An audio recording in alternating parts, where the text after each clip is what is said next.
Assalamu alaikum wa rahmatullah, Quran Weekly. Today, inshallah, for Stories of the Prophets, we'll be talking about the Prophet Dawud and Sulaiman alayhim as-salam. 2 for 1, inshallah.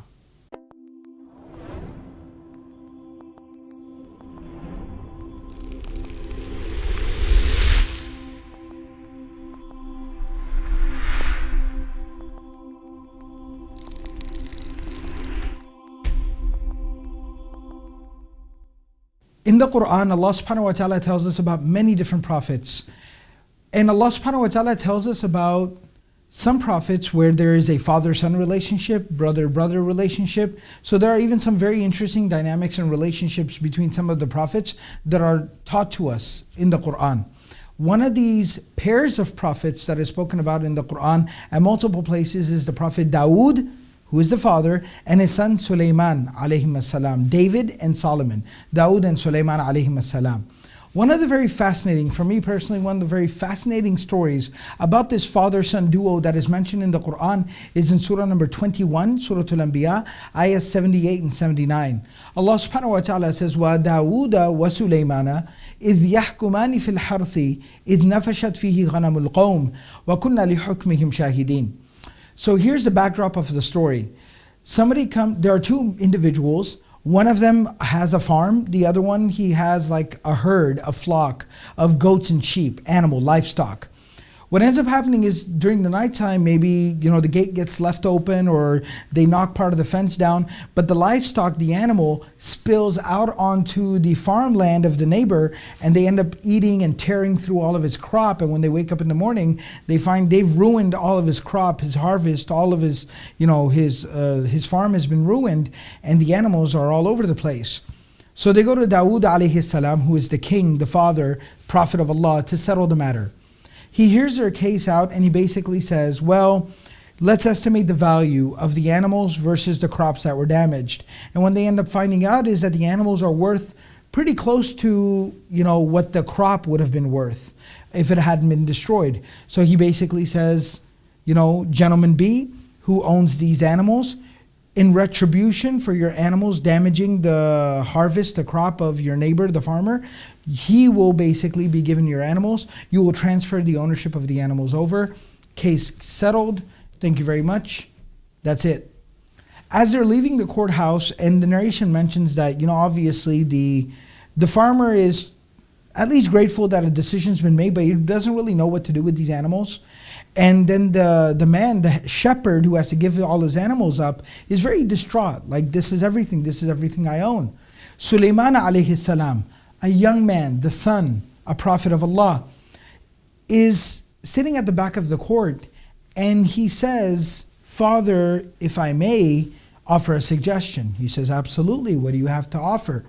Sulaiman alayhi salam says, a farmer doesn't know anything about raising animals, shepherding animals. While the shepherd here in this situation will be left with nothing, probably fall into poverty, will develop a lot of ill feelings in regards to that, and what's going to happen to his family, and it's going to create a lot more problems. Here's my solution. The farmer will get the animals of the shepherd, while the shepherd will have the responsibility of restoring the farm. The farmer will get the animals of the shepherd, while the shepherd has to restore the farm. And this arrangement, it will last as long as the shepherd takes to fix and restore the farm. The sooner he restores it, the sooner the farmer gets his farm back in good condition, the sooner the shepherd gets his animals back. The longer he takes, the longer he doesn't have his animals. When Dawud alayhi salam hears this suggestion, he says, that's an amazing suggestion. That's a remarkable suggestion. وَكُنَّا لِحُكْمِهِمْ شَاهِدِينَ فَفَهَّمْنَهَا سُلَيْمَانَ. Allah subhanahu wa ta'ala says that we gave Sulaiman the proper understanding. So going back to the previous verse, وَدَاوُودَ وَسُلَيْمَانَ إِذْ يَحْكُمَانِ فِي الْحَرْثِ. When Dawud and Sulaiman alayhi salam were making the decision in regards to the crop, the harvest that had been ruined, إِذْ نَفَشَتْ فِيهِ غَنَمُ الْقَوْمِ. When the livestock had gone in there and ran it over. وَكُنَّا لِحُكْمِهِمْ شَاهِدِينَ. And Allah said, we were witnessing this whole situation. فَفَهَمْنَهَا سُلَيْمَانَ. Allah says, we gave Sulaiman the proper understanding of this situation. وَكُلًّا آتَيْنَا حُكْمًا وَعِلْمًا. But both Dawud and Sulaiman were both given knowledge and wisdom. وَكُلًّا آتَيْنَا حُكْمًا وَعِلْمًا وَسَخَّرْنَا مَعَ دَاوُودَ الْجِبَالَ يُسَبِّحْنَ وَالطَّيْرَ وَكُنَّا فَاعِلِينَ. And then Allah subhanahu wa ta'ala goes on praising Dawud alayhi salam. But nevertheless, Allah subhanahu wa ta'ala says we gave Sulaiman the proper understanding. He made the proper decision. So now this is a story about two prophets, father and son, Dawud and Sulaiman alayhi salam.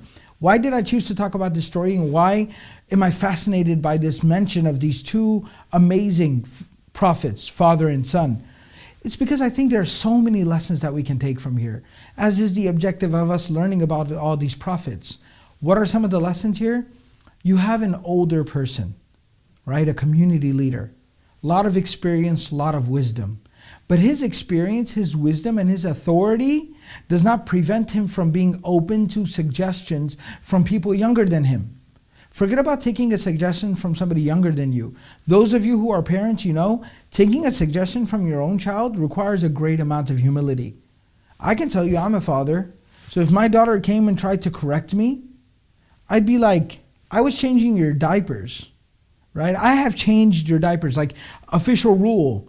If you have ever changed somebody's diapers, they will never know anything that you don't know. This is like a very unfortunate human reaction.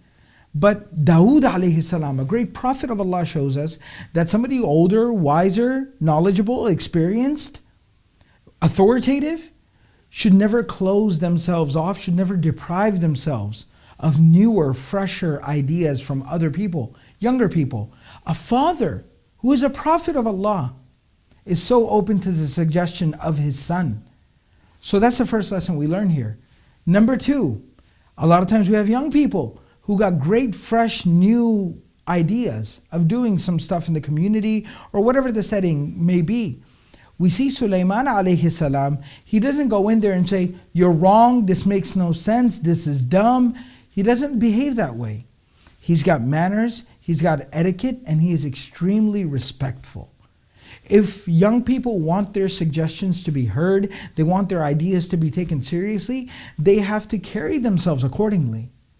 You can't be behaving like a child and be immature and be rude and obnoxious, but then when you want to share an opinion, then you want everyone to take you seriously.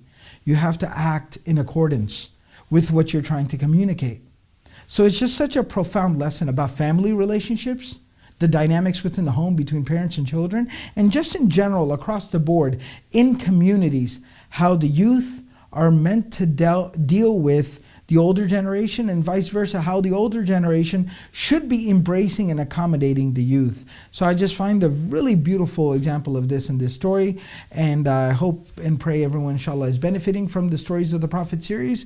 Inshallah, make sure to share this video and the rest of the series with family and friends. May Allah subhanahu wa ta'ala give us all the ability to practice everything that was said and heard. Jazakumullah khairan. Thank you very much for watching Quran Weekly. Wassalamu alaikum wa rahmatullahi wa barakatuhu.